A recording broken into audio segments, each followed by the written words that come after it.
हाँ दोस्तों, सपनों की शानदार सी दुनिया टारगेट विद आंसू में आप सभी भाइयों का, बहनों का, मित्रों का, छोटों का, बड़ों का, सभी का हार्दिक स्वागत एवं अभिनंदन है।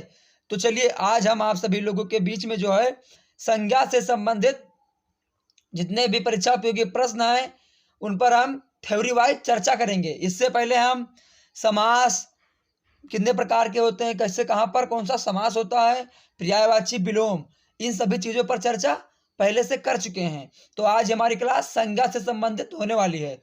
इसके बाद हम सर्वनाम, विशेषण, काल, वचन, अव्यय, इसके बाद वर्णमाला, संधि, जितने भी टॉपिक मतलब हिंदी में पूछे जाते हैं वह चाहे किसी भी एग्जाम का हो, जैसे यूपी पुलिस का हो गया है, चाहे बीडीओ का एग्जाम, चाहे यूपी पीसीएल का जो कि होने वाला है, एग्जाम डेट भी इसकी आ गई है।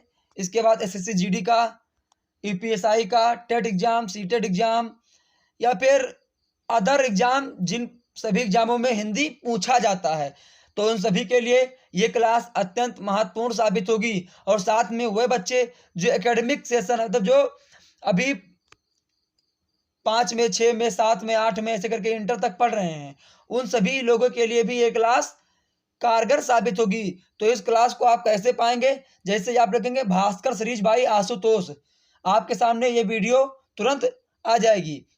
और अगर आपको नहीं मिलता है तो आप मेरे चैनल की प्लेलिस्ट में जाइएगा, वहाँ पर भास्कर सीरीज हिंदी के नाम से ऑलरेडी बनी हुई है, वहाँ पर आपको ये चीज़ें मिल जाएंगी।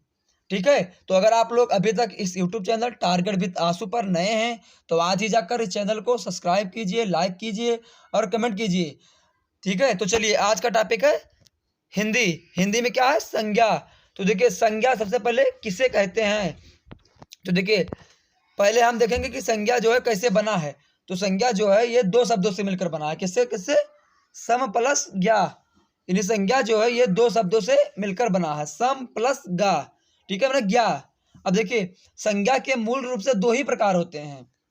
अब आप कहेंगे सर हमने तो पढ़ा था कि 5 प्रकार होते हैं, 3 प्रकार होते हैं, आपने 2 ही बता दिया।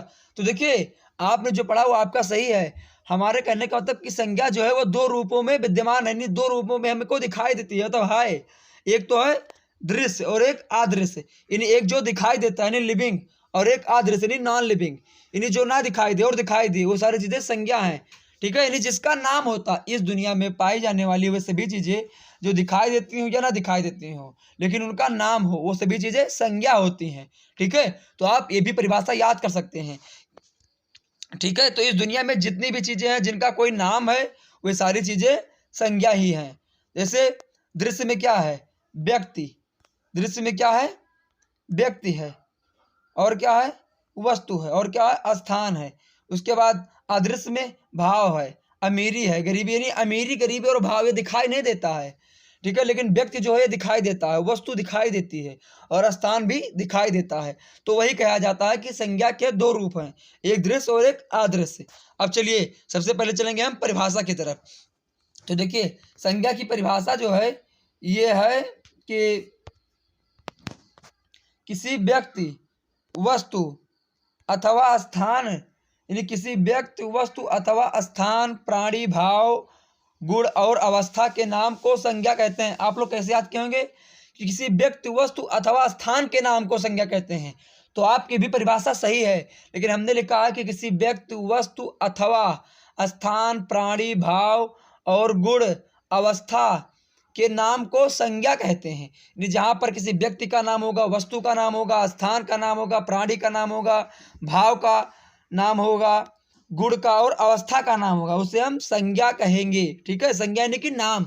संज्ञा का एक और रूप है नाम। संज्ञा को आप नाम भी कह सकते हैं क्योंकि इसमें नाम ही तो है।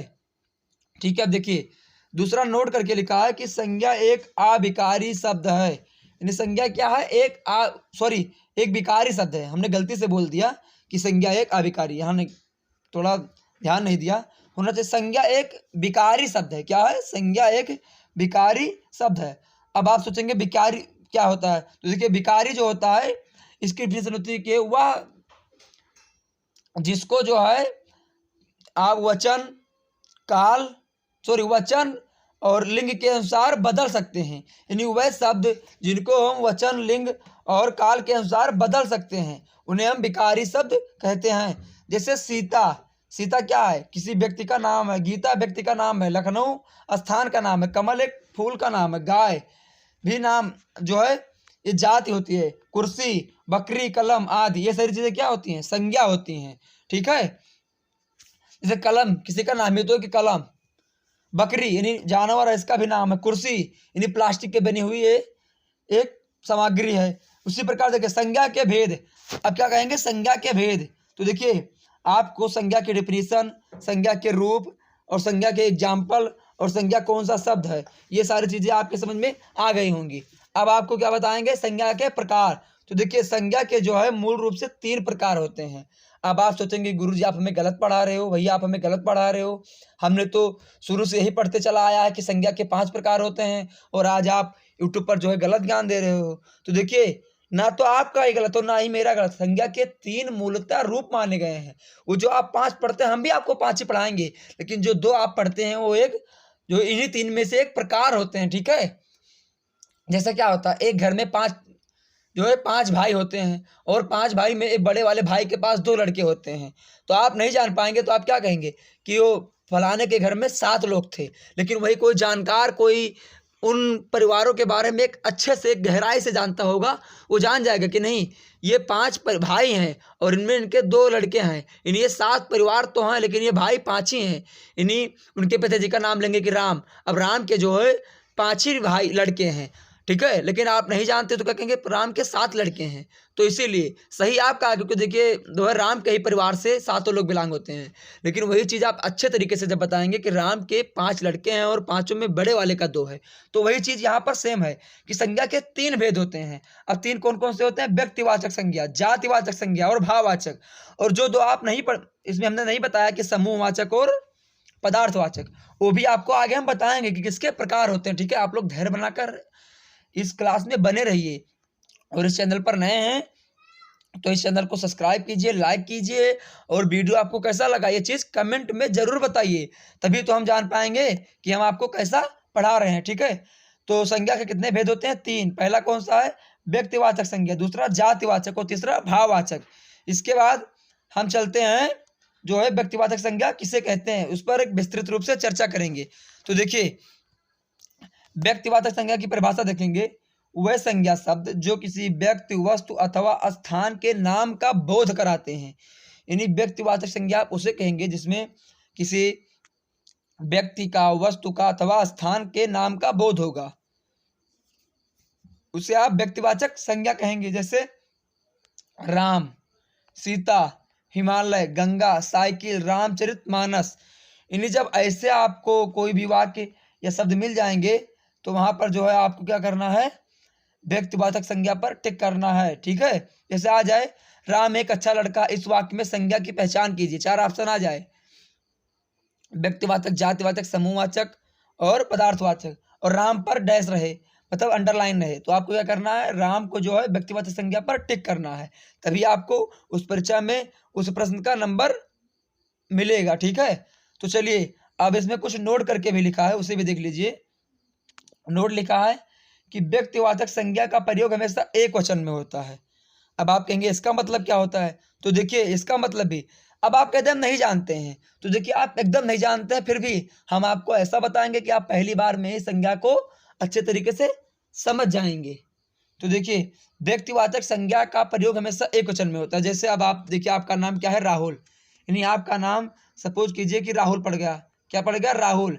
अब देखिए राहुल जो है ये आपका नाम है, तो आप देखिए दुनिया में किसी का भी नाम बहुवचन नहीं होता है। और व्यक्तिवाचक की परिभाषा क्या होती है कि किसी भी व्यक्ति का, वस्तु का और स्थान का नाम ही व्यक्तिवाचक होता है। तो आज आप जान लीजिए कि ना तो कभी किसी व्यक्ति का नाम बहुवचन होता है और ना ही किसी स्थान का नाम बहुवचन होता है और ना ही किसी जो है वस्तु, यानी कोई भी, जैसे आप लखनऊ, तो लखनऊ में कहेंगे लखनऊ, आपका गलत हो जाएगा। आपका नाम राम तो रामो, यानी कई राम, ऐसा नहीं है, आपका गलत हो जाएगा। तो वही चीज लिखा है कि व्यक्तिवाचक संज्ञा का प्रयोग हमेशा एक वचन में होता है। परीक्षा में आपके प्रश्न आएगा कि व्यक्तिवाचक संज्ञा कैसी होती है, एक वचन, बहुवचन, द्विवचन, इनमें से कोई नहीं, तो वहां पर आपको टिक करना है कि एक वचन पर। ठीक है। तो चलिए अब हम चलते हैं किसकी तरफ, अगले प्रकार की तरफ। तो अगला है जातिवाचक संज्ञा। अब देखिए जातिवाचक संज्ञा की परिभाषा होगी कि जिन संज्ञा शब्दों से एक ही जाति के व्यक्ति वस्तु का बोध होता है उसे जातिवाचक संज्ञा कहते हैं। इन्हीं जिन संज्ञा शब्दों से एक ही जाति के व्यक्तियों और वस्तुओं का बोध होता है उसे जातिवाचक संज्ञा कहते हैं। जैसे नदी, अब नदी में गंगा, यमुना, सरस्वती, कावेरी, ताप्ती सारी नदियां आ जाएंगी। इन्हीं सारी नदियों का बोध हो रहा है।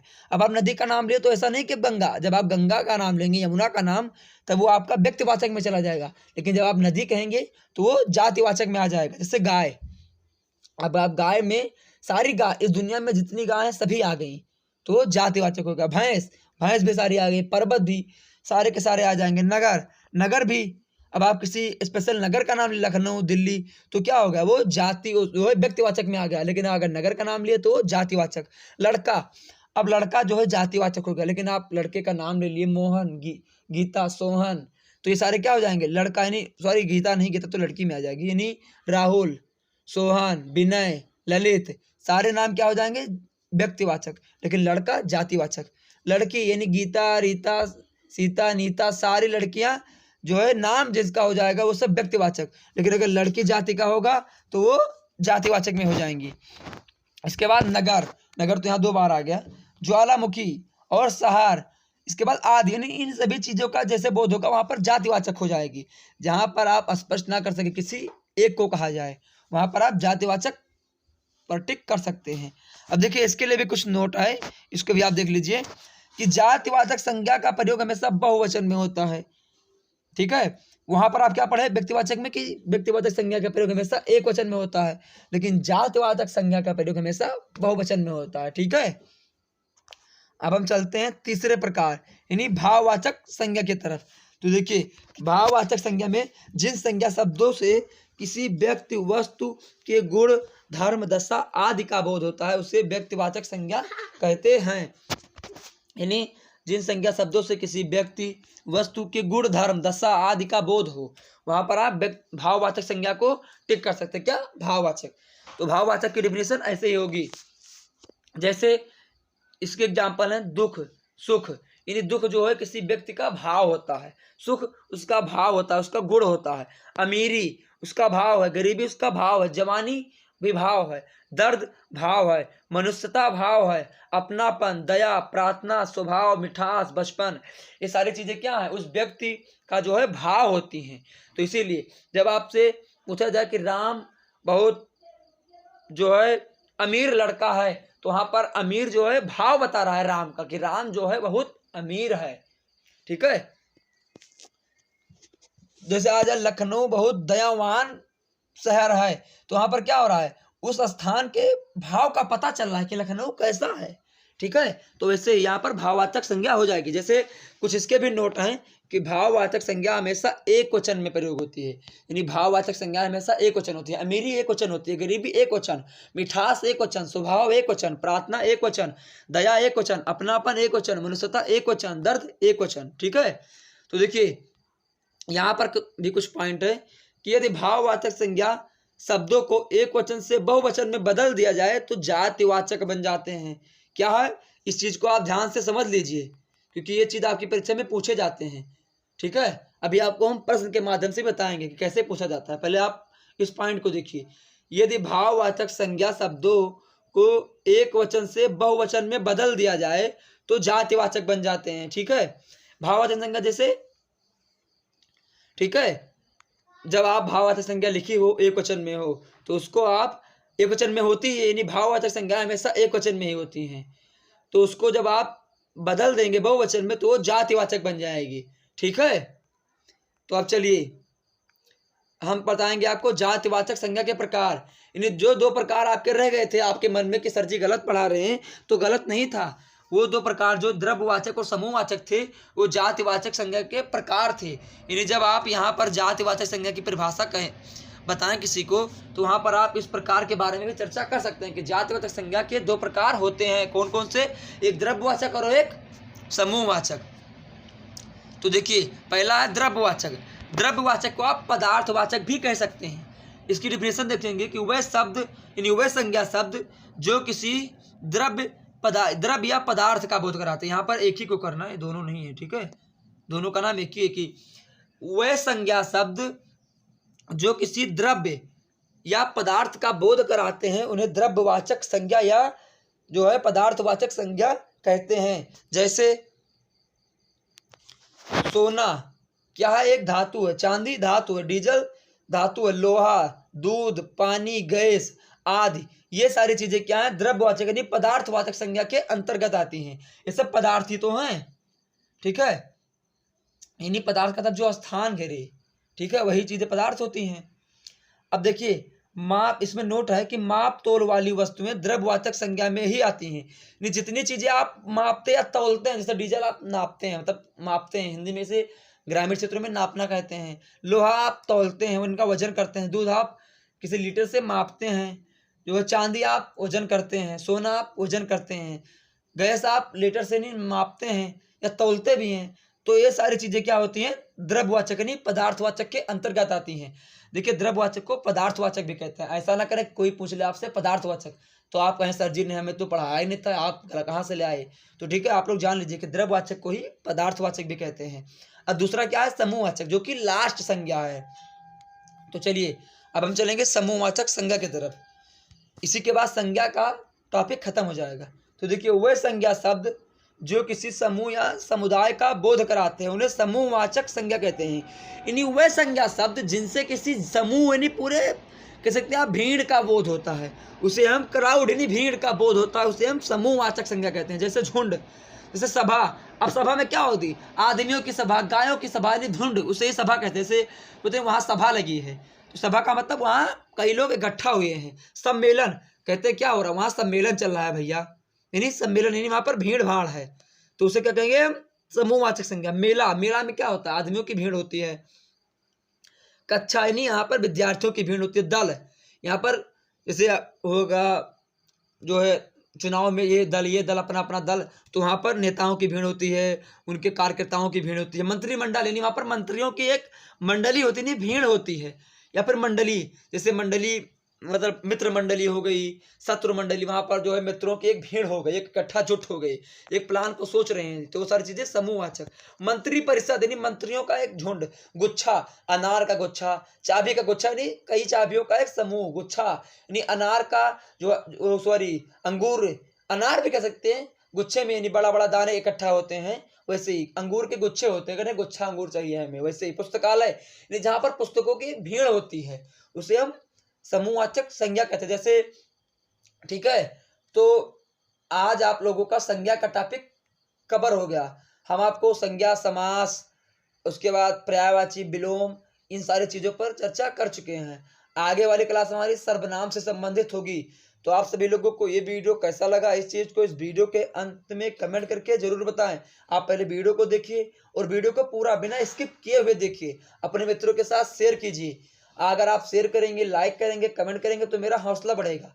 और वो चीजें जो आप किसी अदर चैनल पर पेड कोर्स के माध्यम से या फिर किसी ऑफलाइन कोचिंग में आप 8 से 10 हज़ार फीस देकर पढ़ते हैं, वो सारी चीजें हम आपको फ्री एकदम अच्छे तरीके से बढ़िया राइटिंग में और स्क्रीनशॉट लेने का मौका भी, नोट्स बनाने का भी मौका देते हैं। वह सारी चीजें हम आपको फ्री में दे रहे हैं, सिर्फ इसके लिए कि आप लाइक कीजिए, कमेंट कीजिए, मेरा हौसला बढ़ाइए। ठीक है, तो कैसा लगा आपको वीडियो, इस चीज को इस वीडियो के अंत में कमेंट करके बताना।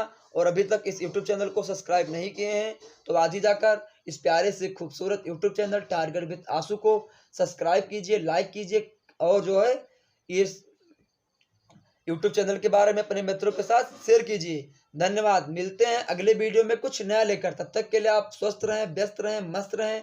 अपने लक्ष्य की प्राप्ति के लिए निरंतर पढ़ते रहें और जो है पढ़ाई को कभी बंद ना करें।